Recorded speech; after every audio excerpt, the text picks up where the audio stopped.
This is From Now On. I'm Lisa Phillips.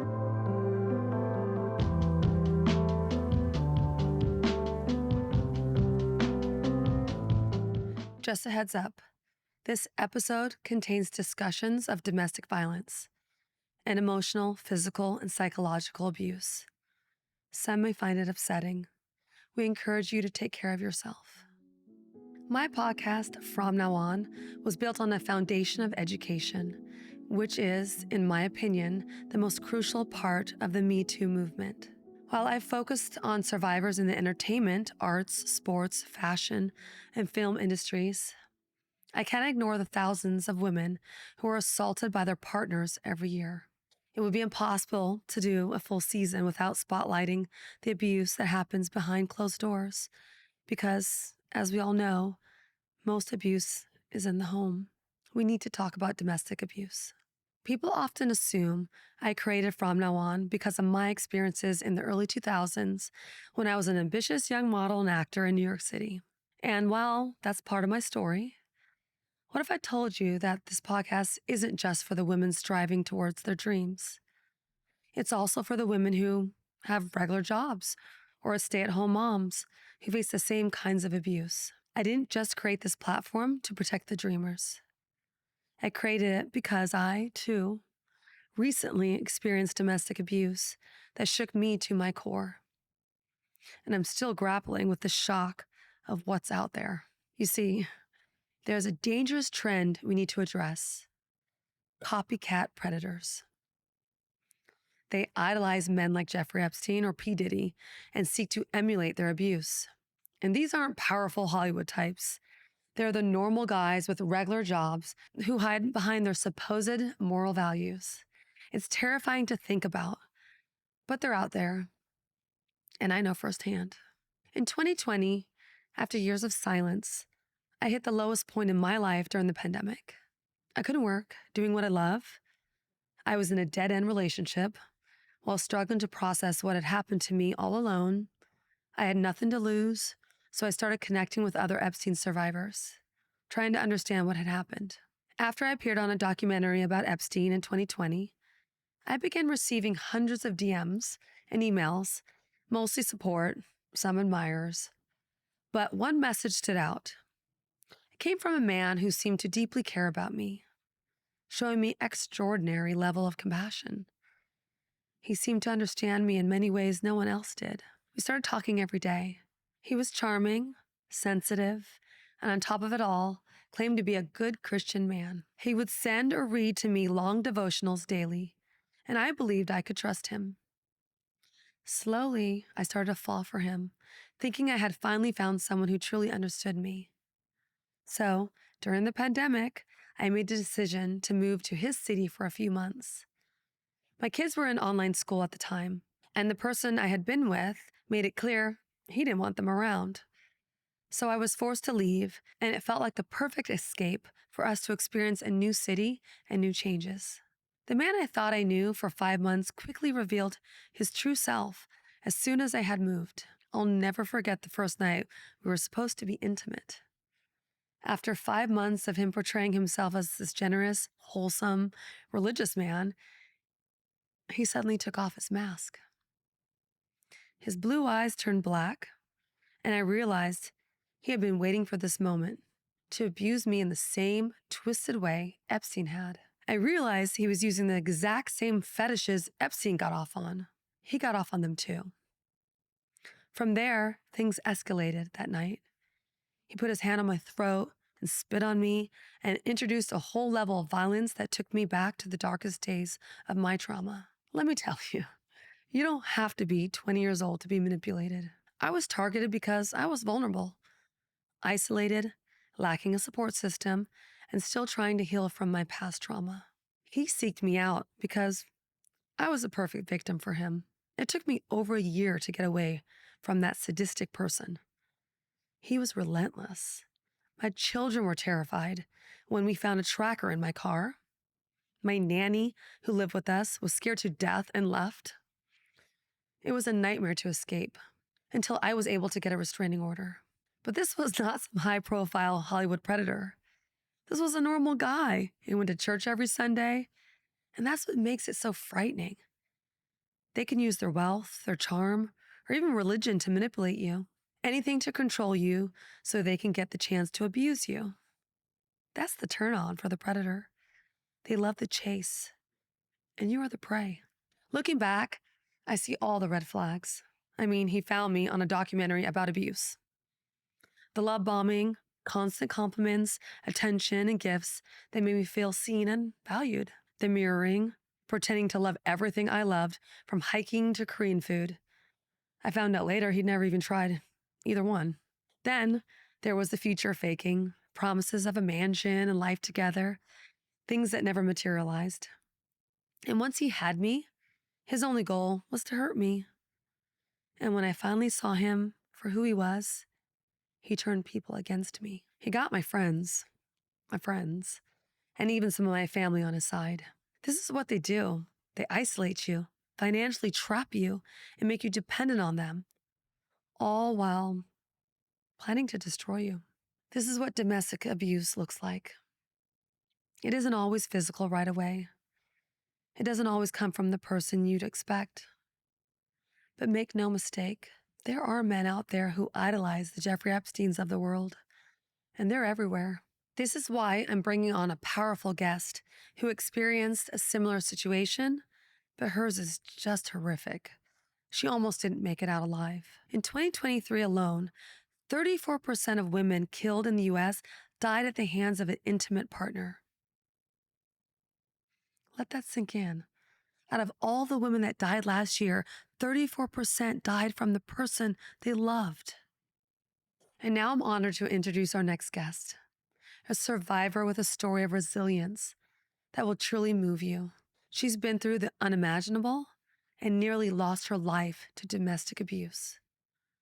This is an epidemic, and her story is one we all need to hear. Welcome to From Now On. Kate Ranta is a survivor of intimate partner and gun violence. In 2012, after leaving her abusive marriage, her ex-husband stalked Kate to her apartment, where he shot her and her father in front of their 4-year-old son. Miraculously, everyone survived the attack. Her abuser was sentenced to 60 years in prison, which is the rest of his life. Kate has been an advocate and activist for many years since this traumatic event, appearing in documentaries, TV series, episodes, podcasts, and other outlets, including Rolling Stone and New York Magazine's The Cut, testifying before Congress, participating in expert panels, and more. Kate is the co-author of Killing Kate, a story of turning abuse and tragedy into transformation and triumph, available on Amazon. Today, we are going to explore the ways systems failed Kate time and time again. I am grateful to welcome Kate Ranta to From Now On. Welcome, Kate. Hi, thank you for having me. I'm so excited to have you here. Yeah. All right, let's jump right in. Yeah, let's go. All right, as I mentioned, Kate is the co-author of Killing Kate, a story of turning abuse and tragedy into transformation and triumph. And I recommend everyone to read this intimate and powerful account of her intimate partner and gun violence and the relentless efforts she made to become safe again. Kate, for those who are just hearing your story for the first time today, can you share what happened to you and your family that led to a trial convicting your ex of all 5 counts against him and sentencing him to essentially life in prison? Well, I was in the middle of, it's always called a contentious divorce, but I don't really like that saying only because it kind of indicates that maybe the victim in the situation had something to do with it. But he was stonewalling our divorce. And Can you explain what that means? okay, Stonewalling. so I was trying to move the divorce along, and he and his lawyer kept stalling and not submitting the paperwork they were supposed to submit, like, financials and other, documentation that's required by the court. And we would have to, it was causing me to have to spend more money to compel them to do these things. And this was just going on for a year and a half. And that was a tactic they were using. It was absolutely yeah, a sure. tactic just to try to, shut me down and or break me down. And get you to stop. Correct. After about a year and a half, I had moved out of the marital home. He was supposed to be moving in, and I had moved to an apartment in the neighboring town over. I had chosen an apartment complex that had gates and a security guard that would drive around. I tried to pick a place that I thought, might be safe because his behavior was escalating. And then on November 2nd, 2012, I had just worked a normal day of work. I went to my son William's daycare after work to pick him up. He was only 4. And I had plans to go out to dinner that night. Went home, made him, a snack, got ready to go. We go out to my car. I was, going to go drive him to our friends that were watching him, and turned on my car, and indicator lights all came up across the dashboard, and it said low tire pressure. And I thought, oh God, he found me, because he had previously vandalized my car and my father's car during the escalation of his behavior after I had left. So I knew it was him, but I didn't record anything. I didn't have any video proof, but I knew it was him. Anytime anything like that happened, he was behind it. So I called my dad, and he said, call the police and at least make a report. And I said, and we'd been through this before. And I said, Dad, we know how this is going to go. They're going to say, you don't have a restraining order. You don't have proof. There's nothing we can do. And he said, I know, but go make the report anyway, just so it's on the record. In the meantime, I'll come over, and then we'll figure out what we're going to do.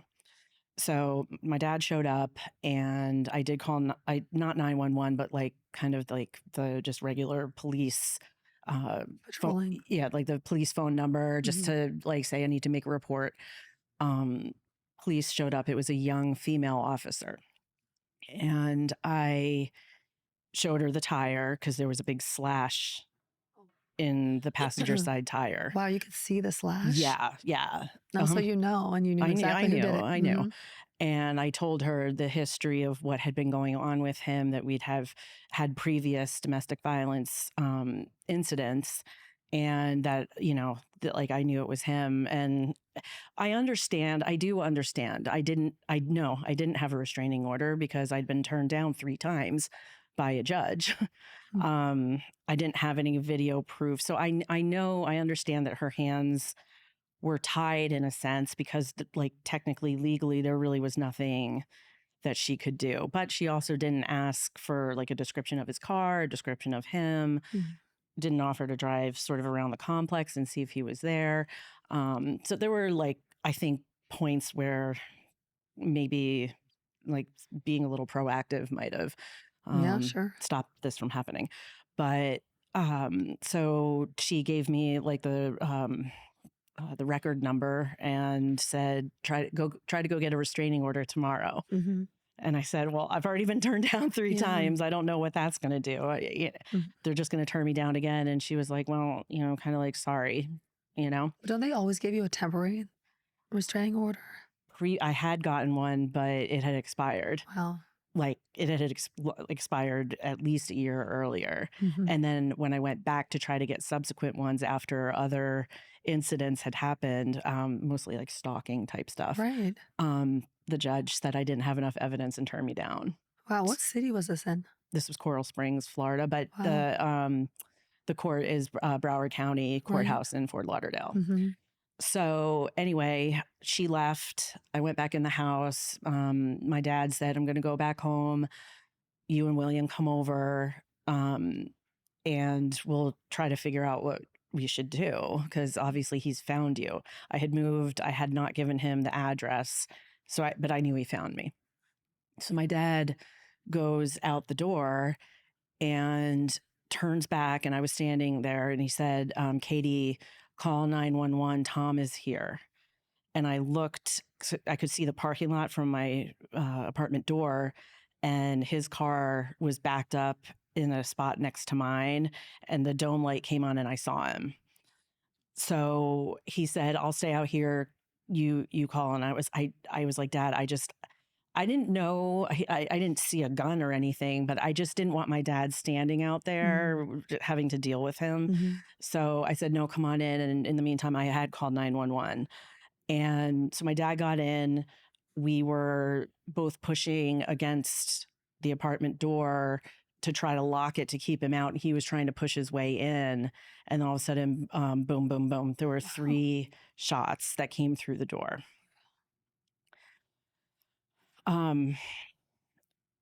It's one of those things where people think that they understand what happens during a shooting, but they don't. They have no idea. There's denial. Is this really happening? Did I hear that? What was that? Yeah, you're not And expecting everything seems to be like in fast forward, and it's like the shots are happening, and it's before your mind is even catching up to what's gone on. So he pushed his way in, and he shot again, and that went through, like, directly through my right hand. And then another bullet had gone through my left breast. My gosh. And then my dad was shot once in his left arm, and then point blank, he shot him point blank in his left side. He came in, he wasn't yelling the things that you would think that somebody whose marriage was falling apart or whatever, and he wasn't yelling things like, "I love you so much. I can't live without you. If I can't have you, nobody can have you. I just want to be with my son. I don't want this divorce." No, he was saying, "Why did you take my stuff? Why did you take my stuff?" Because I had moved out of the house and taken some of the furniture. So it was really So that's what confusing, pushed him over the edge. right? Was that you took Like, his stuff? and I guarantee that had something to do with control, right? Yeah. That I had the audacity to take some things from the home. It just didn't make a lot of sense. No. But I just He started wasn't thinking straight, I'm screaming sure. like, "I'll give it back. I'm sorry. I'm sorry." And if you hear the 911, you just hear me like screaming, screaming, screaming, "Please, please, please, no, no, no." I remember saying, "I'll give it back. I'm so sorry." When he shot me through the hand, I remember falling to the floor, and then he went over to my dad, and I heard some like talking, and then I heard boom, and like I said, he got shot. My dad got shot in the left side. He shot him point blank, and I heard my dad grunt and I thought he died. I couldn't see him, and I thought he died. And so then he came back over, and William was sort of in the middle of the room between my dad and me. And Tom came over, and he knelt down next to William, and I had crawled from where I fell sort of like around the kitchenette table that I had. And I just remember like my clothes sticking to me because I was just covered in blood. Like I remember kind of like sliding across the floor in my own blood. And he knelt down, and he had the gun, and William was standing next to him, and he was going like this, like taunting me with the gun. And it had one of those red little laser How things. scary. Yeah. And he was going like this and taunting me, and I was waiting. I thought he was going to shoot me in the head. I mean, I had no reason to believe that wasn't going to happen. I thought it was and done. William's your son? Our son. Yeah, your son. His was own there son. Yes. Watching. Yes. He witnessed the entire thing. He did this in front of his son, his own son. So all of a sudden, William screamed out, "Don't do it, Daddy. Don't shoot Mommy." And I don't know how a 4-year-old who's watching this happen could even think of those words, but he did. And even, to this day, he he's like the little hero in it, that somehow something came to him to say that. Yeah. And it did stop. He wanted to save his mom. Yeah. And so I just remember hearing him, Tom, go back around to the kitchen, which was like further back into the apartment, and it got quiet. And then he all of a sudden said, Kate, there's a table runner. Grab the table runner and wrap your wound. And so I just did what he said. And then he said, Kate, just go. And to this point, and to the whole entire time, I was on with 911. The police were alerted, but police weren't kicking in the door to save us like you see on TV in the movies. It wasn't anything like that. We were sitting ducks. We were just in there. Where were they? Just hostage. outside? They were outside. Behind their Yes. cars. So again, he said, Kate, just go. And nobody was coming in to save us. And I knew I was in trouble. Like I knew that I wasn't doing okay. Yeah. And so I thought, well, I'll go out the door. And I kind of figured he would shoot me from behind when I left, but it was either lay there and possibly die on the ground because nobody was coming to help us, or try to get out. So I chose to get out. God. So I did. I went out the door. I fell on the grass, and I remember seeing the police cars and lights right there in the parking lot. And they were like, ma'am, can you get over to us? Why didn't they come get you? They wouldn't even come over to get me off the grass. And so I said, no, I'm dying. Somebody please come help me. They wouldn't come over. And then maybe, a minute or two later, all of a sudden my dad came out with William. And so what he has told is that he got up after I had left, but he didn't know that I left. And he had William, and he got him kind of in front of him and walked out the door, but hunched over Will to try to protect him just in case the same thing happened, in case he decided to shoot, my dad as he left. And when we met on the grass, that was the first time, because when my dad left, Tom said to him, she's gone. And so my dad wouldn't look over because he thought I was there dead. He thought I would die. He thought I died. So when we met on the grass, it was the first time where I realized he was alive and he realized I was alive. And he said, Kate, you've got to find your sisu, which is a Finnish word for like, it's that strength that picks up and kicks in when you're depleted. It's that little extra. And it's, a word that my family has always said as long as I can remember, like, find your sisu, you've got to get up, we got to go. So my dad is the one who got me up off the ground, not the police. Wow. My dad was, late 60s at this point and bleeding, had been shot himself, got me up off the ground and got me to safety. So we got to the other side of the police cars and laid on the ground, and the female officer who had left was over me because she had gotten obviously called back. Like the whole department had gotten called to the scene. One. She was going, I'm sorry. I'm sorry. I just remember that. And am I allowed to swear? Am I allowed to swear? Okay. I was going, I fucking told you. I told all of you. I fucking told you he was going to do this, and nobody would listen to me. I told you. I was like just yelling because I was so angry. Yeah, because because you knew it was going to happen. I knew it was going to happen, and it did, and it was preventable, and nobody would listen to me. Nobody would believe me. Yeah, you could have died. I know that it took that. So it was determined on the ground that I was bad enough that I needed to be helivac'd out. When I was in the room, I only knew about my hand. I didn't You didn't know feel that I it. had been shot through my breast. And so they were worried about that because I was bleeding. Yeah, That's sure. why all my clothes were actually stuck to me, because I was bleeding from my chest, and they didn't know if a bullet was lodged in there or not. So I had to be, emergency helivac'd out. And then my dad was sent via ambulance.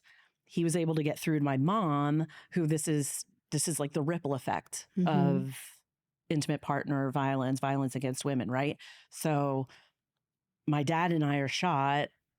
My son was there. My mom gets the call from my dad saying Tom shot us. Can you imagine getting that phone call? Oh. Being, and she's understanding that like 3 generations of her family that this, and she didn't know where her grandson was. She didn't know if I was alive. She didn't know anything. So she called my brother, who then also got a horrible call and apparently slid down the wall at his house because he was so like upset and scared. They got in the car and flew to the to the emergency room. And my mom says she watched the helicopter coming like out of the sky and down and landing and not knowing what shape I was in, and then the ambulance coming, not knowing what shape my dad and her husband, was in. But I remember going from the helicopter to the hospital and hearing my mom's voice and screaming like a child, like mommy, mommy, mommy. Like I'm like, I was 40 and it was like, Yeah. it was awful. But once we got in there, it was determined that the shot to my breast, the bullet had gone in and straight out. Oh, no, thank God. You got so But it's lucky. my You got left so side. It's my lucky. heart. It's my heart. Yeah. So imagine No. how lucky, like, Yeah, because that quote was the lucky. intention, right? If I had been turned, like if I had been turned any Yeah, sort any of other certain way, it way, could have yeah. hit. And then same with my dad. The bullet was lodged in his side, but it missed vital organs. It's Yeah. insane Thank God he that wasn't a we're good even shot. here. And none of the bullets hit William. Yeah. Yeah. But Most back to importantly. then what happened to him. So he surrendered at the scene. He Wow, he left. surrendered. He left the gun in the apartment.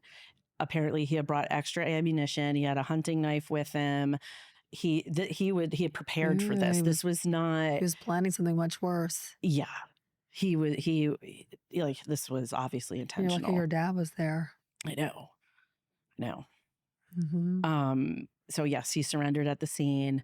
He was booked into jail that night. He was not given bond or bail. Good. And yeah, we had to wait almost 5 years for trial. It's just incredible that you're sitting here today, It's, being able to tell the almost, story. I know, almost That's 12 absolutely years, like horrifying. 12 And years later, it's like, when I tell it, I mean, I got tears in my eyes Oh again. And yeah. it's like, I tell this story Yeah. a lot, but it's, Yeah, no, just knowing your child was there, how and traumatic. I can't. It's, who does that? An No, absolute who does that in psychopath. front of A psychopath. He didn't care that his son was there. Obviously, No, he he didn't knew he was in care. there. He had lost you. Everything was done for him. I'm surprised he didn't take his own life. He's too much of Too much. he's too much of a narcissist. They never do. Coward. So before this violent event, you experienced many forms of abuse, harassment, and stalking. I thought it might be helpful to talk about the examples of your ex's abusive tactics and coercion, like love bombing. Can you go back and share how you experienced love bombing in your relationship in the beginning? Well, when I met him, I was a single mom living in the Washington, D.C. area. I had been single for about 3 years from my previous marriage, and had my son, Henry. He was 3.5 at the time. And I decided to try online dating, which back in 2007 was kind of newer. Kinda new. People were, I had friends that were trying it, and I still wasn't sure about it, but thought, well, Yeah. why not? Like, Mm-hmm. sure, let's see what this is about. So I actually started on so there was match.com, but even before that there was Yahoo Personals. that's how that's how long ago this was. But yeah, I was like, okay, so I'll try Yeah. Well, you want this. to meet someone, Yeah, so of but I course. wasn't taking it Mm-hmm. seriously. I wasn't. I did. Yes, I did want to get married again. Mm-hmm. Yes, I did want a relationship. Yes, I wanted. I was in my mid 30s. Mm-hmm. Yes, I wanted at least another child, if Yeah. not maybe more. Um, so, but I mean, I wasn't like, oh my God, I'm going on this and finding my Yeah. husband. You know what I'm saying? So, Mm-hmm. I signed up. I just was like, okay, I'll go through. And I just started kind of liking Mm-hmm. various people that Swiping. yeah, yes, this is pre-swiping. Free swipe. This was mouse, and you click over it and kind of put a Well, little that's right. harder. It's not on Yeah, the phone. right. This Yeah. was like on my computer. Um, so, and obviously Tom was one, and Mm-hmm. but I just remember his profile in particular because, I mean, just basically he was my type. Like Mm-hmm. I found him to be like very attractive Yeah. and successful, I guess. From what he had written on his profile, really, I thought he was cute. Mm-hmm. Yeah. That's Sure. really the bottom line. Yeah. That makes So I sense. was like, there's no way that like this guy's gonna like Mm-hmm. me back. He probably can get Mm-hmm. any woman that he wants, and I have a child. He's probably not going to want to deal with a single mom or whatever. But he did. He liked me back, and we went back and forth, and like on just the platform, and then we went back and forth on the platform, and then switched to texting. Mm-hmm. And I mean, he was attentive and complimentary, and I Mm-hmm. mean, I wouldn't call him funny. He wasn't really like a funny kind of guy, but like nice, Yeah. like Sure. yeah. And so we decided to go on a date, and I remember, so I know I need to talk about love bombing, but a couple of things. I remember when he came to the door to get me, and I don't know that I was even back then aware that I probably shouldn't have him, this person that I've never met, come to my Mm-hmm. home and pick Mm-hmm. me up. Like, people really weren't talking about those kinds No. of precautions back then. But so he came to the door to pick me up, and he had flowers. And I remember opening the door, and he was like, "Hi, I'm Tom," with this like super cheesy smile. And I I remember like reacting in Mm-hmm. like inwardly to that, like, Mm-hmm. oh, like he seemed a little like, Yeah. A oh, little that, too that was a little much. too much, Yeah. you know? Uh-huh. But then I was like, I just pushed it aside Right. and was like, okay, like put Yeah. the, whatever, and just kept going. And Mm-hmm. so, but I really had that, this is like the trust your gut Mm-hmm. thing, right? I had a actual reaction That he to, wasn't authentic. right. It didn't, Mm-hmm. exactly. He Mm-hmm. didn't seem authentic. Mm-hmm. And I am authentic, and I knew it. I knew he wasn't, but I brushed it aside. So we went on the date, and I just remember him. He didn't talk a whole lot about himself. He was more asking questions from me and sort of gleaning information Mm-hmm. about me and my life. And then kind of, I think, in a way to, how do I want to put it? Like in hindsight, like you're trying to, Right, that he was trying to make us have stuff in common. yeah. Mm-hmm. Like, Hey, oh, learn I like about this too, you. or Yeah. learn about the things that Mm-hmm. I like, and then They like it too. regurgitate it back to me Right. as if like that's what he's into Mm-hmm. too. But Yeah. it's not the reality. But Mm-hmm. I didn't know better. Mm-hmm. So the one thing is that about the love bombing was that specifically, I remember being in the car with him very early on, within the first few weeks of our dating. And he turned to me, and I looked at him, and I was like, what? Like, what? And he said, I just had a flash of us being old together, like you being my wife and us being old together. That sort of stuff. Yeah. Taking me on little shopping sprees and coming home with, a new Coach purse and Oh. wallet. It sounds So that's very total shallow. love It bombing. sounds very shallow, and I'm not saying Yeah, that but it makes you feel good. right, that And he didn't. yeah. I can't be bought. It wasn't that. It was No. just the generosity Yeah. and the care. And I had been single for 3 years, remember? And I Mhm. was a single mom working like at nonprofits. I wasn't, I Yeah. wasn't, I was Yeah, kind of it's nice to get that it was attention. Yeah. yeah. And it felt good. Right. And it's No. sort But of, that is the love bombing. it is the love Yeah. bombing. And sort of, I've described him as a Mr. Fix It and making my life easier. Mhm. Like I needed an oil, my car needed an oil change. Go, I'll take care of that.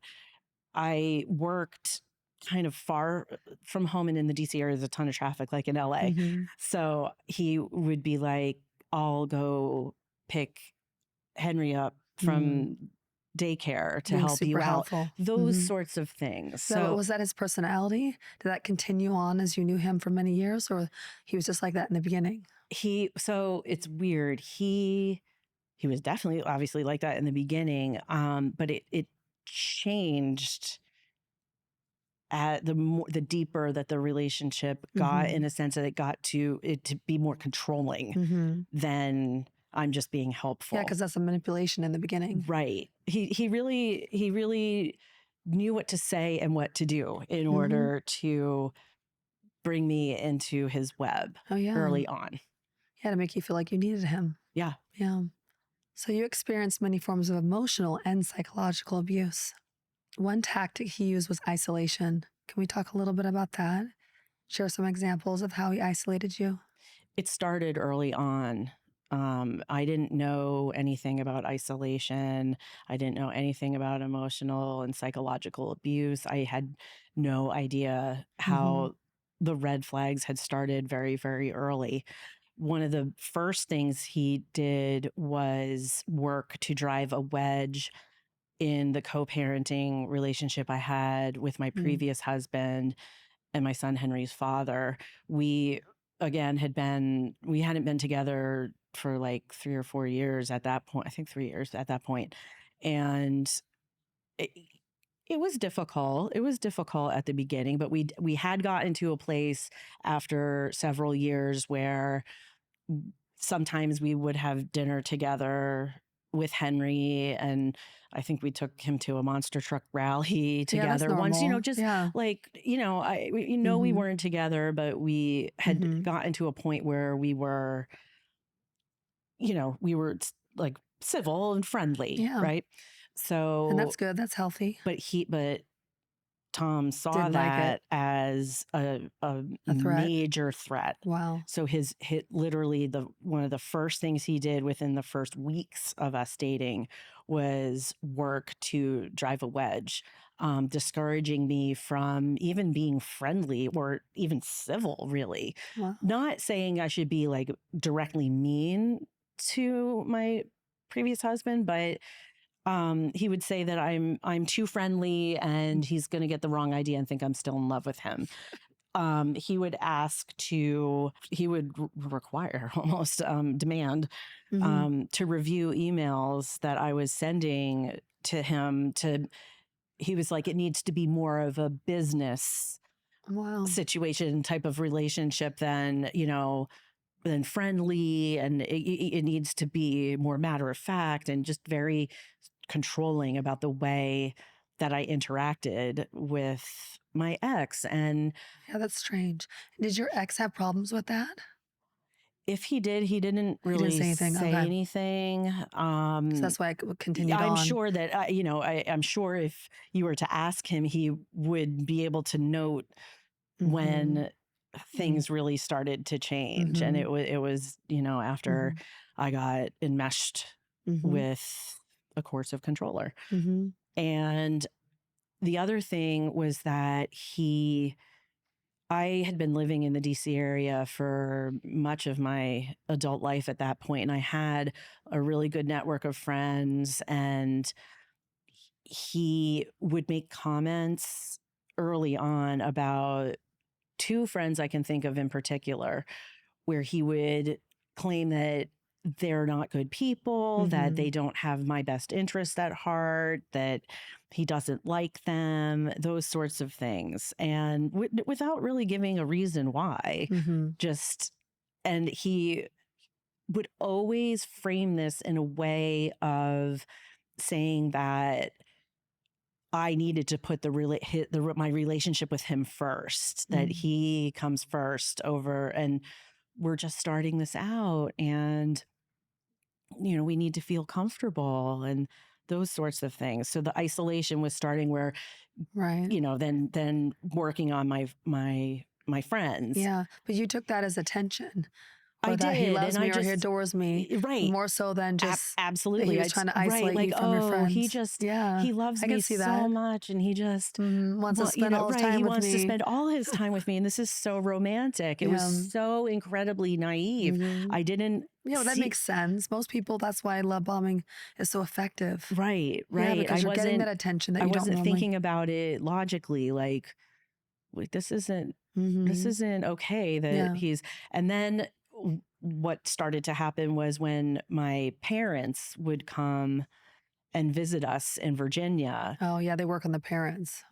And my parents and I are very close. We Mhm. always have That's what he been. didn't like. And we, I loved when they would visit. And they wanted to see their grandkids Yeah. and spend time with us. And after putting the kids to bed, I would always stay up with my parents and catch up and talk. And I mean, that was like some of the best times, He wouldn't participate. He would either be on his phone, texting, or he would go upstairs into our, like, just leave, like, quiet, like, not make a big scene about it. He would just leave and go upstairs into our room and then begin texting me from upstairs, trying to get my Your attention and attention away trying to from almost them. start a fight to take the attention away from my parents. Right, so calculated It's completely and calculated. manipulative. And he Yeah. did that when some of my friends would visit too. He would leave, he wouldn't interact with them, Yeah. and then he would text me from Was he upstairs. antisocial in general? I think so. Yeah. Another part of the isolation was that when I met him, I was living with my friend and her twins. She has a son and a daughter, and my son and her children were friends, and then we were single moms, and we decided to rent a townhouse together Yeah. and defray some of the costs. Right. And he had a townhouse in, like, close by, not too far, like, with 20 minutes away or so. After 3 months, he wanted me to move in. And That's so I quick. did. It was way too quick. And that's the other thing about it seeming romantic. I thought it was so romantic. He just loves me so much. He Yeah. wants, we want the same things. And he, eventually want to get married and have, he seemed to want children and that. So I was gonna say your ex was really obsessed with like outward appearances, yes, right? How did he use that obsession to emotionally abuse you? he would do things like, well, okay, let me back up. When I met him, he, like I said, was very handsome. He was Handsome and charming. very in shape. He was a runner. He worked out. He would go tanning, and so he uh, whitened his teeth all the time. He He took really good care of himself. very Yeah. right. He was very he cared about his image and how he looked, which I didn't think was a big problem. I kind of appreciated that he took good care of himself, but in retrospect, it's like, it was a little too much. So he would start saying little things to me that were not complimentary. For example, I had a mole on the side of my nose here that I'd had. I mean, as a child, it Yeah, your whole started, right. yeah. And it just, I mean, it wasn't like a giant mole. It just was like a mole on the side of my nose. Right. And it became kind of a, like a Cindy Crawford thing, like, I know, I have one yeah, too. right. Like, I liked it. It was kind of a little, Yeah. it was Eh. me, Mm-hmm. And he said, you'd be so much more attractive if you didn't have that mole on your nose. And He would say it like that, the way you just said it. like, oh, you'd be so much more attractive if you didn't have that mole on your nose. That's like a really horrible thing to say to someone. And I was like, when it's like permanent, it's not like you can right, just, right. it's not like a nose ring. You can just take it out. Right. I was mortified. But I was, to the point that I was so into him. This is really important. These backhanded compliments. Correct. You'd be so much prettier if you didn't have that mole on your nose. He didn't order me to go to a dermatologist and have it removed.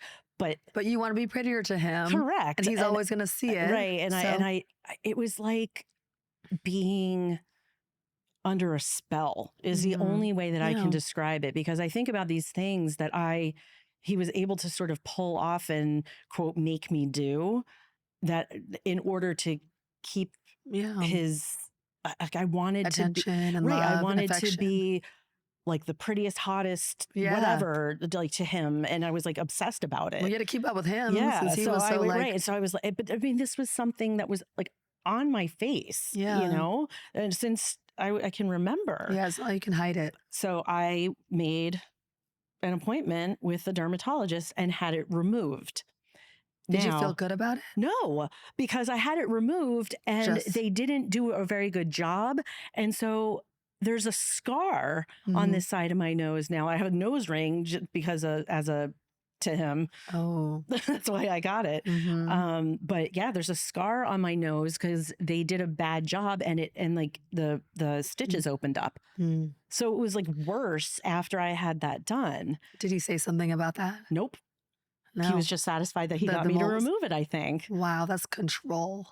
And then even worse was that after I had William, so this is my second child, right? After I had Henry, I was 30, turning 31, and I was able to, quote, bounce back easier than William. I was out to here, and it just, things didn't go back as much as well as it did with Henry. And again, I'm just had a child and I'm trying, I'm hating my body.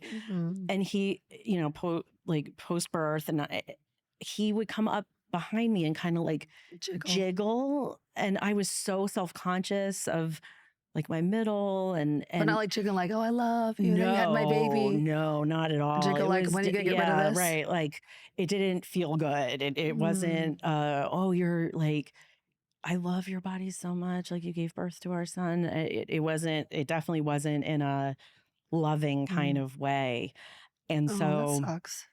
I made an appointment with a plastic surgeon and I went and got a tummy tuck after. And like, and so it's like these adjustments that I made literally to my body in order to did he want you be to acceptable to him. Was that something he wanted you to do?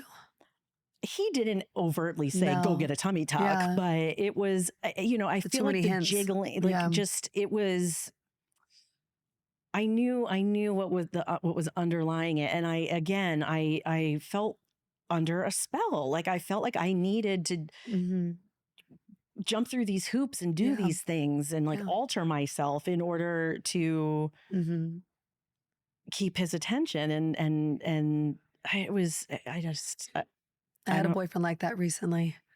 It's not that okay. One, I'd never done Botox. I'd never got my lips done, and he wanted fake lashes. Yeah. And after a while, I just looked like a completely different person. And like, to think that somebody can influence you because to that point is so... because this is what I like. It'd be nicer if you had this. you know, and they're like, It's like, let's look okay. at you. Let's pick Yeah. you apart. You Yeah. know, it's, Mm-hmm. he definitely made it clear that he wanted me to keep sort of long-ish blonde hair. Oh gosh, One really? time I like to change things up. It's kind of Yeah. growing out right now. I like Mm-hmm. cut it super short when I turned 50. Mm-hmm. I like to do different things Yeah. with my hair. It's just, I Mm-hmm. always have. I like to try different styles, different colors. Yeah, like And I most remember girls one do. time, I did dye it.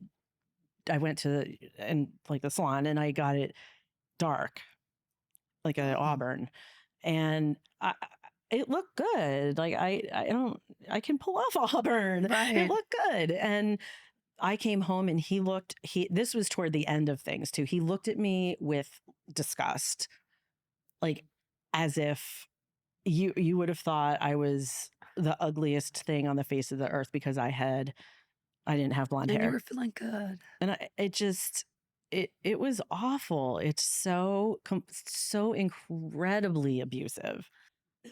That's horrible emotional abuse It because is. you were feeling good in that moment and you Right. just stripped it away Right. with the intention to make you feel bad. Right.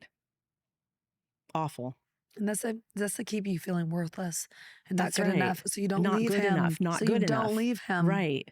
That I'm so That's the lucky that he still this good likes looking me. thing. Right. So I did go I went back to blonde like very shortly after. Yeah. And that ruins your hair. Right. Like, yeah. It's not Yeah. good. Mm-hmm. Yeah.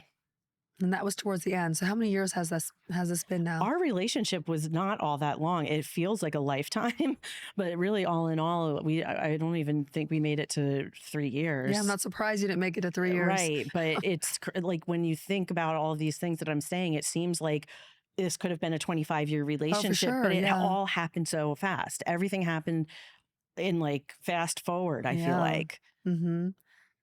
Yeah, you're lucky. A lot of women deal with this for 20 something years or more. I know so many that have. I mean, I'm lucky in a sense, but I just You're not lucky. But I know. You know I know what I mean? I know it definitely. I mean, I don't know. I don't know what I would have done if it had been that long. I I couldn't have made it, I don't think. I couldn't have lived like that. Well, you would have done it for your kids. I know. You have a lot of Unfortunately. strength in you. Yeah. What was that Finnish word? Sisu. Yeah, you have a lot of sisu. So let's talk about the guns. Mhm. The guns were a part of his psychological abuse. Can you share the ways he used his guns as a way to insert dominance over you? When I met him, he had a gun cabinet filled with hunting rifles. Most of them had been his father's or his when he was younger, and like antique type ones. So he collected So them. I wasn't like overly worried about those, but the ones I didn't like were the couple of shotguns that he had, and he did have several handguns, and he let it be known pretty like right away that he had these guns. And when I was going to move in with him with my 3.5-year-old, my parents are educators. Like, I didn't grow up with guns. I didn't grow up in a military family. If friends of mine growing up, if their parents or fathers had guns, I didn't know about it. Like, this wasn't something that I was used to. And he was military. He was a captain in the Air Force when I met him. And he also hunted with his father when he was growing up. So I allowed it in a sense of, okay, this is a different like culture. Like he's military. They, of course he's got guns. But I was uncomfortable that they were just like one of the shotguns was under the bed in case an intruder came in. And so I was like, can you get like trigger locks for these and safes for the handguns or something? And he actually, I will say he didn't, because he wanted me to move in. So he did not give me a hard time about getting like those sorts of safety precautions for the guns. He did say that he wanted one of the shotguns available in case he had to go blow away an intruder.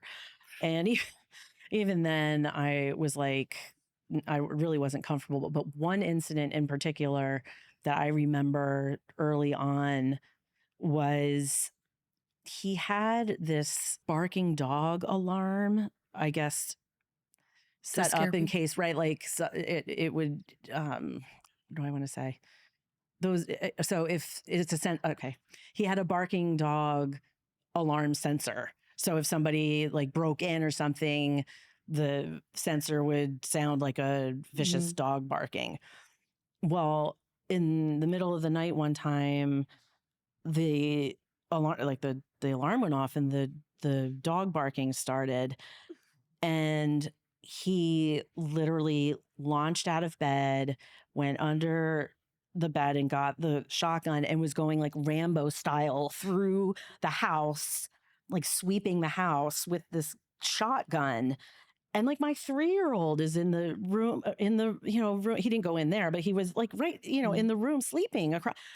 I just was like, and that sort of stuff is what started. It really freaked me out when he did Yeah, that. I that was would be like, too. oh my gosh, like he's really gonna shoot a hole through somebody with this shotgun. Um, I'd never seen anything like it except in the movies. And then the other thing that he did was I had obviously early on voiced my discomfort, but I continued to voice my discomfort about the guns when we moved on to the army base, which was where a lot of the isolation really started. He had us completely under his thumb on the military base. They're not supposed to have guns in the homes. They're supposed to check those guns in on the base. He had all of his guns in that house on that military base. Nobody ever checked. So he just had them in the master bedroom closet, and he would take them out and line them up on the bed when I was in there in the room and kind of like clean them in front of me. And then he would take, and you're not supposed to play with guns, right? No. He would take them and like the handguns and shine the laser on the wall and laugh and stuff. And I was like, it's not funny. It's No. not funny. And only later did I realize like how much increased danger I was in with all of those guns just laying around in our house like that. Did he ever threaten you with the guns? He never did. Never I will did. say he never did. I think he was too, quote, smart to do that because he knew my discomfort and he knew that I would probably leave over Yeah. something like that if he had threatened me. So he never did. At least at that point. But yeah, he would definitely take them out and clean them, and that's a really big sign of emotional abuse. Yeah, psychological abuse. Yeah. Yeah, that's freaking scary. And I knew he knew his way around guns, and he knew I wasn't comfortable, and it's And you have a child in the house. yeah, appalling. Yeah. Absolutely appalling. Well, you experience physical abuse that's not often talked about, even though it's probably common. Your ex liked to control what you ate and drank. In your book, you describe moments of being blacked out or feeling sick after you ate or drank something. Do you feel that there were times when your ex was drugging or poisoning you? Absolutely. And it's funny, not funny, but I never actually considered those actions that he did as physical abuse. As we're sitting here, this is actually a new concept to me. I long have said that I did not experience physical abuse. Actually hitting or punching. Not only, but yeah, right. I didn't experience hitting, punching, kicking, that, any just strangulation, any of those like horrible, terrible things that so many survivors I know have experienced. That wasn't mine until he came and shot us. But I did experience physical abuse in the sense that, yes, I believe he drugged me. Do I have... Usually that's the woman's way of... Do I have blood tests to prove that? I don't, But what several incidents, the first one being very, very early on. I would say within the first 2 weeks of us dating, I had, my son was with his father. I had stayed over Tom's, and we both had to work the next morning. He went and got like a couple of like egg McMuffins or something and coffee and came back, and we were at his kitchen table, just eating this food, and then he was to drive me home. And I remember on the way, on the highway between his house and mine, the road started to get all kind of wavy and fuzzy, and I started to feel really weird, and just I didn't know what was going on. And I was 34, but I mean, I might as well have been like 14. I had it didn't even occur to me about being drugged. I thought maybe because we had had some wine the night before, so I thought maybe it was hitting me, and I was feeling hungover. But I completely remember the road looking strange. And then I got home, and I knew I couldn't go to work. I knew I couldn't. So I emailed my manager, and I barely remember emailing her. I remember typing my phone number saying, if you need anything, you can call me, and like trying to type the numbers over and over again. And I know what I sent her, because I looked the next day. It was the completely wrong phone number, because I was not with it. I wasn't. And then I slept the whole day, and then came to, in the early evening, and was just like, what was that?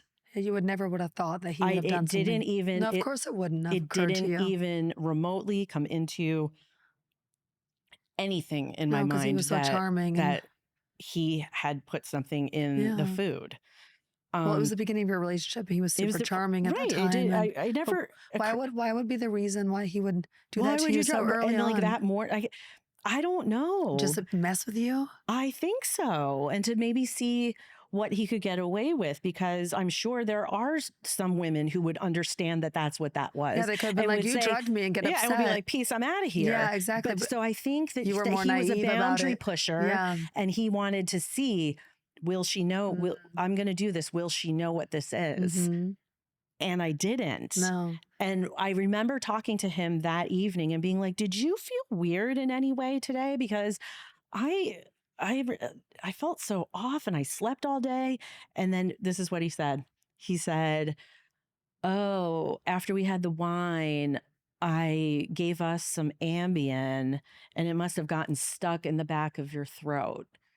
And maybe it went down like in the morning when you were eating. That makes no sense. But I was like, oh. Did you remember him giving you an Ambien? No. And I know we had wine, but we didn't. It wasn't like blackout. So he's like admitting he gave you something. Yeah, he did admit it. And I was like, oh, maybe you were right. I didn't even. Wow, this is so strange. Like, I'm not surprised what escalated, because from 2 weeks of knowing someone to trying that, yeah, I think his what's wrong with psychopathy was starting. Like, I'm sure it started at a much younger age. I feel like I don't even know the person that I married and that Have tried you heard from other to kill me? girlfriends, ex-wives? Yes. Moms said anything about? No, not from his family, but yeah, because it seems like other ex-wives I've heard from, and yeah, he was but I think it was like escalating more and more. So by the time I got him, he was like full blown going down that road.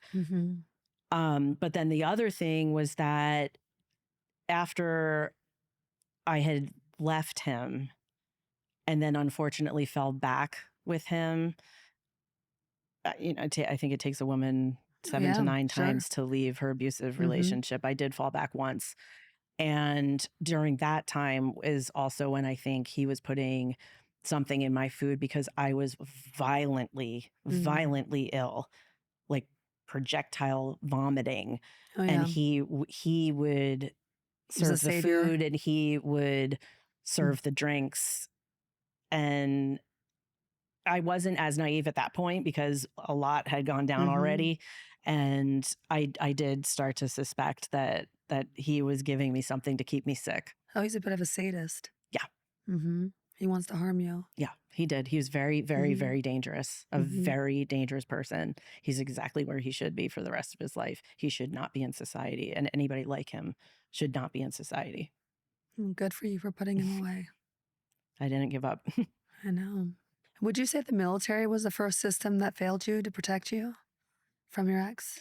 Yes, because yes, I do think the military was the first to fail, the first system that's supposed to be in place to help you in a situation like this. They were the first to fail. We had what I have long called the first attempted physical abuse incident, which was he had raised his fist to me and threatened to punch me in the face. And he attempted also to kidnap our son. I had jumped in the car and he raised his fist and said he would punch me in the face if I didn't get out of the car. So after that incident, and we were already in Florida, we had moved to Florida at that point, but he was still active duty. After that incident, I was granted a civilian temporary restraining order, but I also reported him to his commander. And the military went through a process of investigating him for fraud. My understanding was for fraud and for spousal abuse.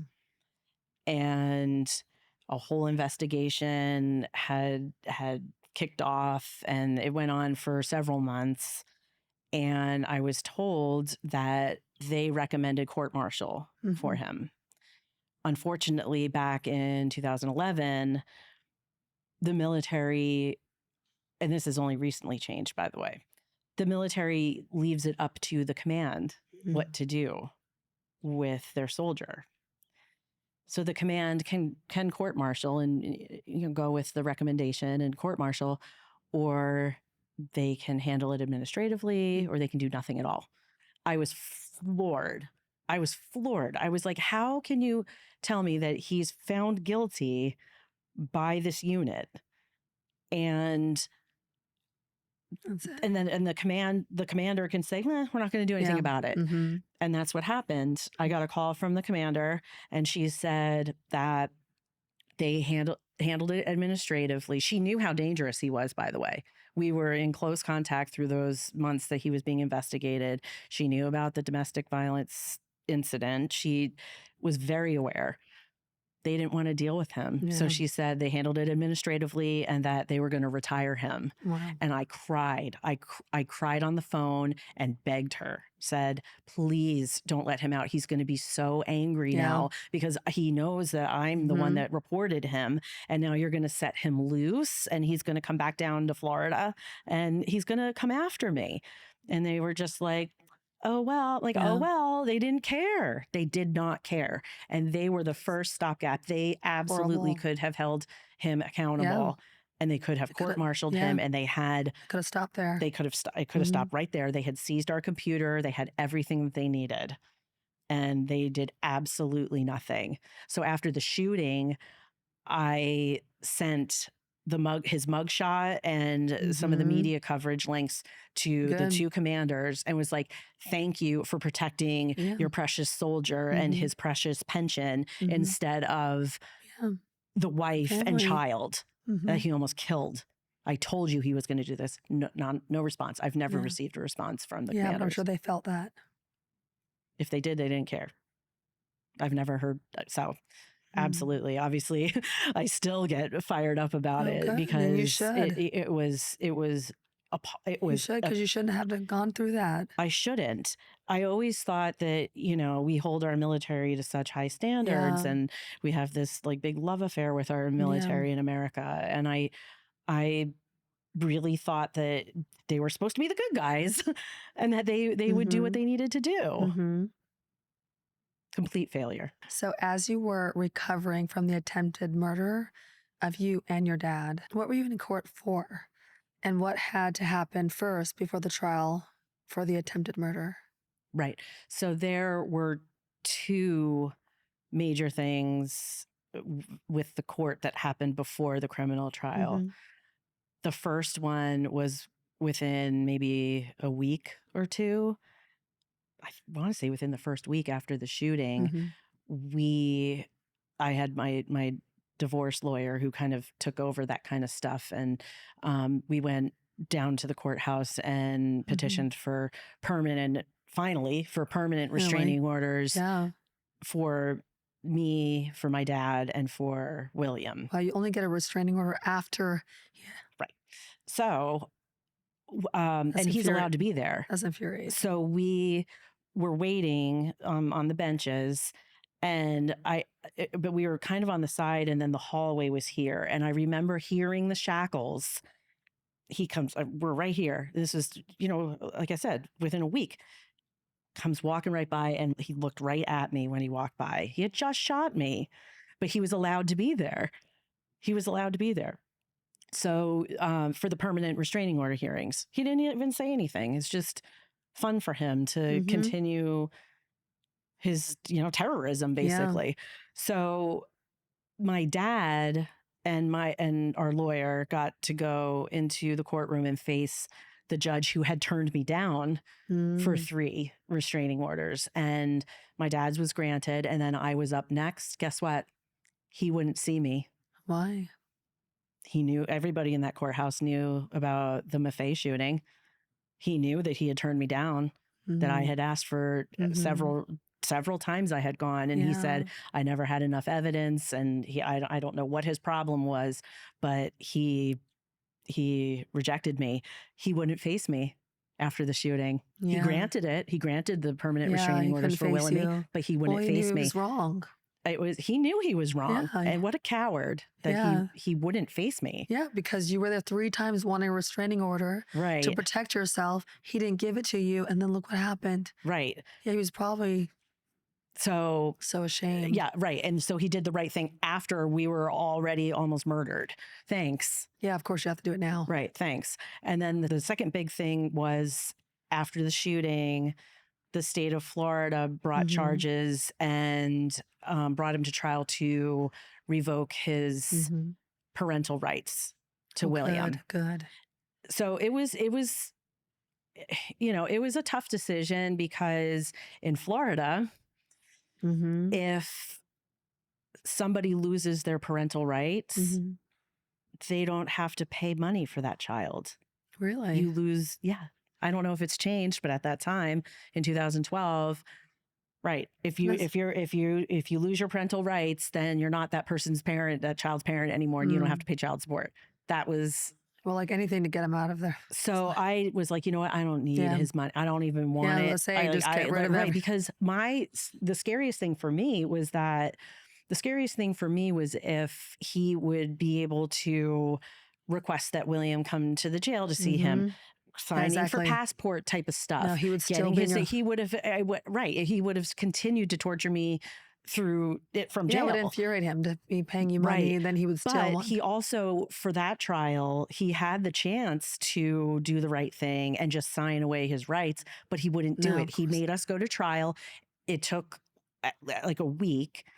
And I had to be there in this judge's small quarters. It wasn't in a big courtroom. We were in these tiny quarters, and he was sitting basically as close as we are with like a table between us. And we had to watch William's interview at the police station after the shooting with bare feet. He had bare feet, he didn't even have shoes on, and being interviewed by a forensic detective. I was like bawling my eyes out. He sat there, not even any bit of remorse. Wow. And the other scary thing is that we were told that it wasn't even a slam dunk that he would lose his parental rights. It was like a fight in court. Really? That's how much these courts want to keep the biological parent, even if they're abusive, in a Even if child's they put them through the life. most traumatic event of their Correct. life. So it was scary. We had to wait almost a month or so to hear that they did the right thing, and they did revoke his rights. And I was able to change his last name to my last name, and I was able to change his birth Oh, that's certificate and his good. social security card. But I couldn't have done any of those things had we not moved forward. So, but yeah, even before the criminal trial, I still had to see him. Oh, and we still had our divorce to go through. Gosh. I had to see him in judge's quarters for the divorce. I'm surprised they would let you be in the same room. I don't understand why they would how do these that. courts are, especially now post-pandemic, and they were able to do court hearings via Zoom. It is appalling to me that these courts still require victims to be in the same courtroom as their abusers. And if a woman is too scared to go and doesn't show up, then she's blamed Yeah, for of not course. showing up for the court hearing. And Yeah. it's like, I went through it. I know what it feels like. It's awful. It's terrifying. Terrifying. Yeah. They should not be in the same room.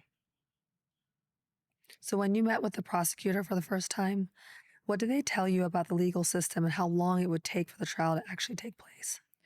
When we met with our first prosecutor, right? Because in a prosecutor's office, it can turn over. They move on. When it takes this long, they can move on to other cases. So, but our first prosecutor, when we met with her right after the shooting, she said to us, and I mean, we loved her. We thought, she was great, but she was very real with us. And she said, listen, this is really hard, but at this point, right now, he's the defendant and he has more rights than you do as victims legally. And we were like, what? No way. We didn't believe that. You think it's like Law and Order or whatever, Right, of you course, think yeah. like the way they portray it on TV, but it's not. And it's true. He was allowed to continue his abuse through the court system, and even after shooting us, because the way our court is set up, they have more rights than the victims do. Yeah. And we were incredibly naive. We had never been through anything like this before. We didn't know what criminal trial, criminal court would be like. Unbelievable. But she was right. He did. He had more rights. Well, he just wanted to continue the pattern of abuse any That's which way he right. could. That's right. To the system is all That's he had right. left. He pled not guilty. Yeah, just to mess with you. Yeah, he could, he could have done the right thing on so many. I mean, obviously, let's not try to, kill anybody. But beyond that, even after that, you saw the pattern of no remorse, right? He came and, you can't say this was a crime of passion or he just snapped or whatever. I mean, we know that because he Googled husband killing wife. So it was premeditated. Oh, definitely. Yeah. But even so, he's had chances post shooting to do the right thing. And every time he chooses himself. He's never chosen me. He's never chosen his son. No, of course not. How did you maintain your mental health over the course of the trial process? Not well. I can imagine. Even post shooting, I'd never been through anything this traumatic in my entire life. There's no guidebook. There's nobody. I didn't have a lot of resources. I didn't even know what kind of resources to reach out to. I really was just in survivor mode. I needed to heal physically first. I needed to go back to work. I went back to work after like 2 months. I had no business going back to work. I was like disassociating at work. I don't care about this. I don't care about this. I had this big thing just happened and the world just keeps moving and it's just this weird sort of headspace to be in. Makes sense. But yeah, I did not take very good care of my mental health in especially the first years after the shooting. Well, you were traumatized. Right. But then I really melted down maybe 3 years after. I I almost checked in to Mm-hmm. inpatient. Mm-hmm. The only reason I didn't was because of my child. Yeah. I needed to not be away.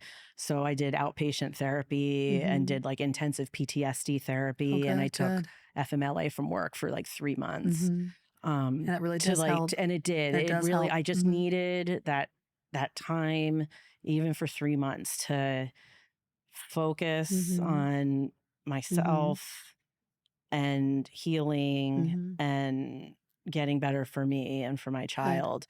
And that's probably one of my biggest recommendations to anybody that goes through this kind of trauma is don't try to do it alone. Go to therapy.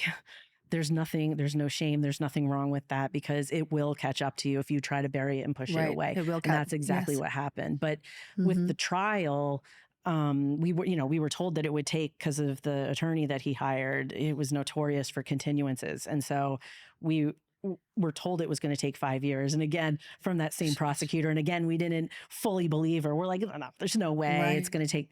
It did. Wow. And it messes with you, because you would get in the mail a subpoena to show up for trial, and then it would be continuance. Subpoena again, show up for trial, continuance. And this happened over and over again every few months for almost 5 years. And so, like, I could never. Well, he's sitting in jail the whole time. It was hanging, the trial was always hanging over me for those years. I felt free in the sense that thankfully he's away, he's in jail.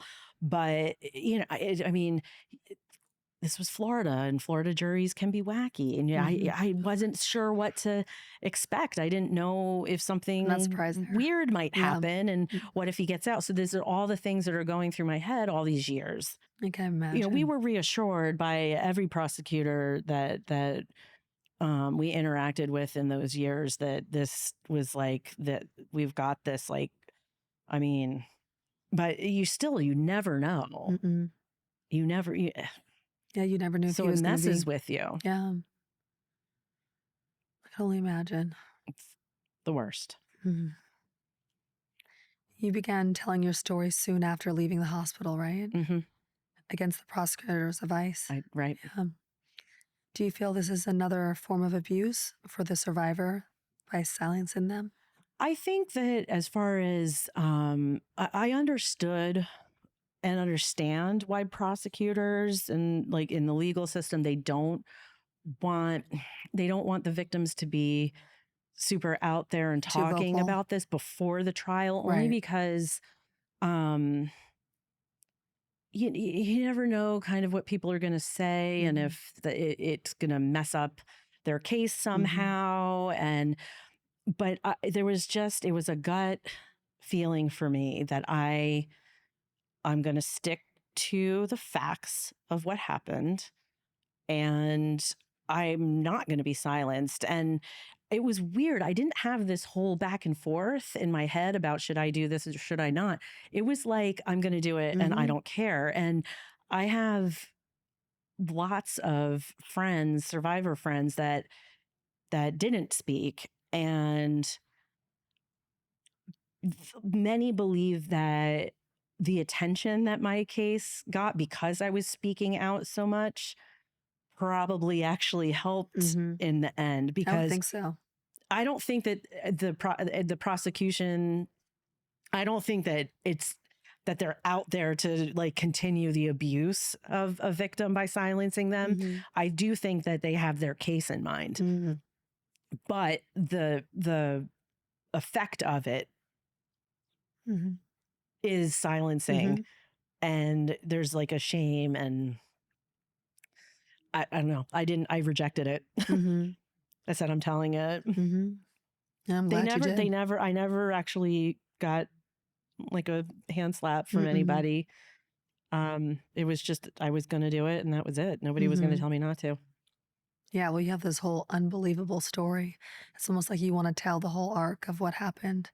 That's so right. People really understand it. That's right. And after the shooting, I was so angry that it had happened at all, that I needed to unload. I did.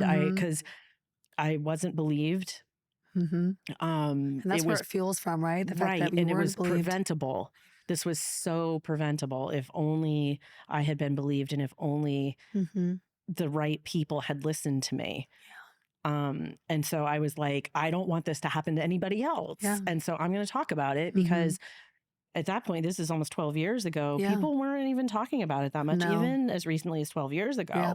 So I was like, you know what? He did this. This isn't on me. I didn't do anything wrong. I just tried to get away. Shame's on him. Yeah, because you're speaking out. Many others are too. That's right. And I lived through this. So I'm here to Yeah, be a voice for people that aren't here anymore or are too scared to speak out because their abusers are out on the streets. So I'm coming from a place where I'm able to do this. And that was always that's the way I was gonna handle this. Yeah, it's the way of thinking of it because you lived through it. Like, I'm here for a reason, Yeah, right? you're here for a reason. I hate that everything happens for a reason. I don't like buy into the platitudes, but there, definitely. I do have the inner strength of character to be somebody that can speak out, and I'm going to do it. Where are you at in your healing journey today? I was just telling somebody recently, I'm finally in a peaceful place inside. And I think it shows outwardly. Like, if you see pictures of me through the years since this happened, from before it happened and I was still in the trauma, to the shooting, to the trial, and the years after that, you can see sort of a heaviness in me that just isn't there anymore. And this is a journey. It really is a process, and it's a journey, and it's taken almost 12 years to get here. Long But time. I moved my son and me to what I've always considered our beautiful, safe place in Massachusetts. And it's probably one of the best decisions that I've ever made in my adult life.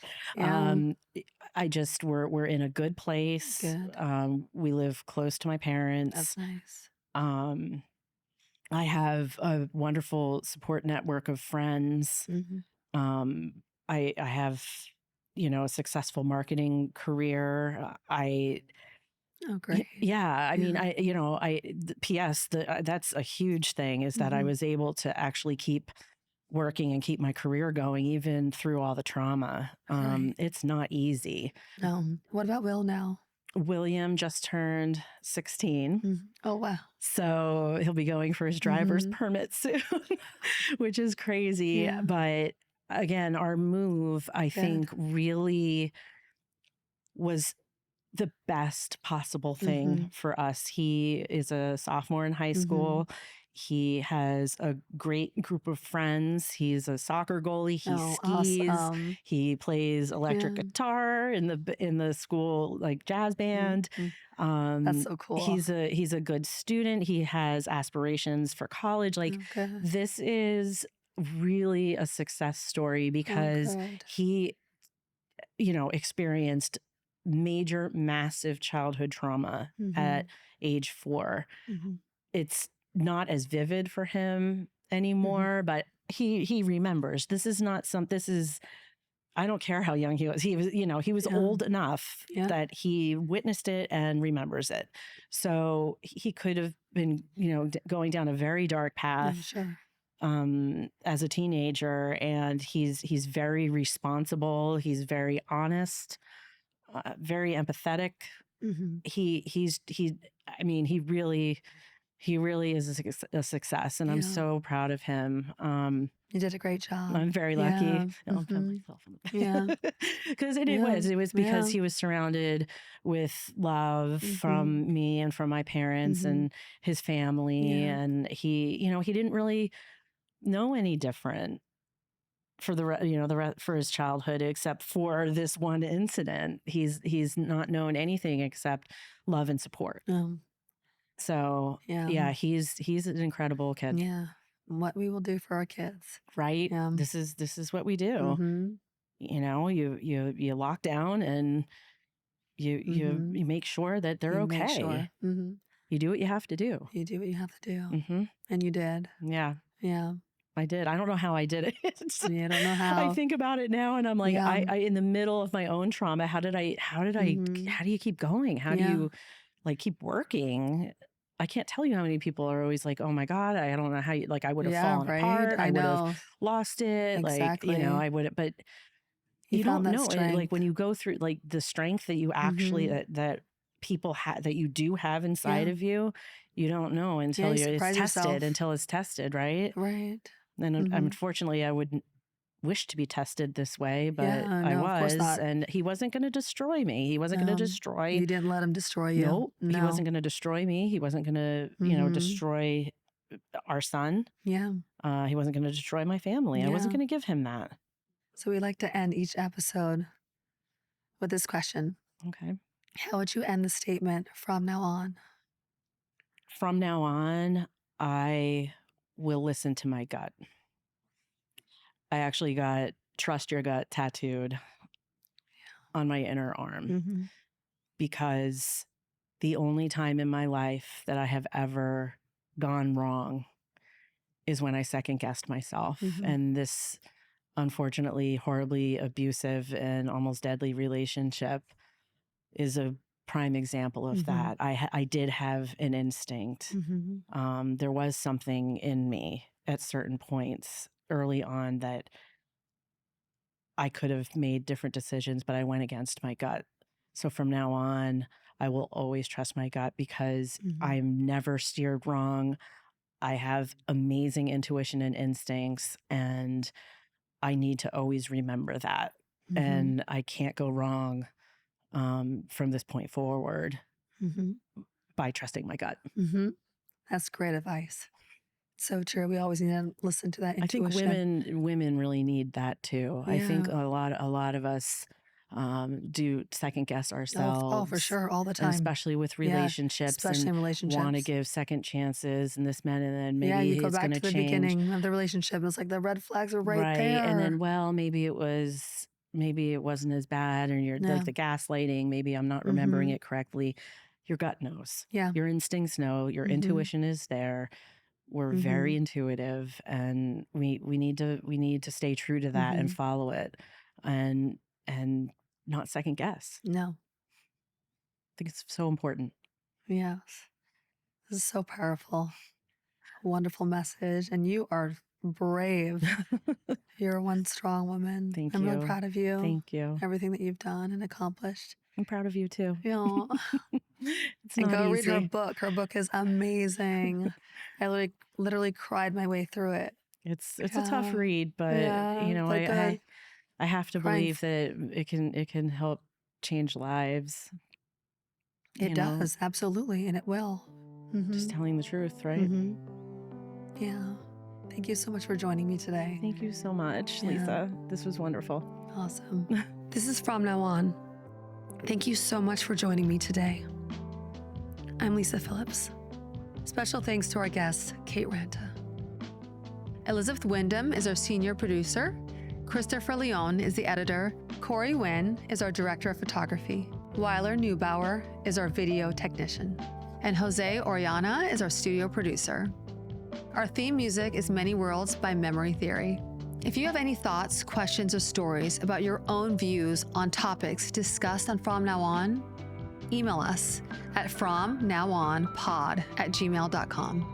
And please follow, rate, comment, and review on Apple Podcasts, Spotify, and YouTube.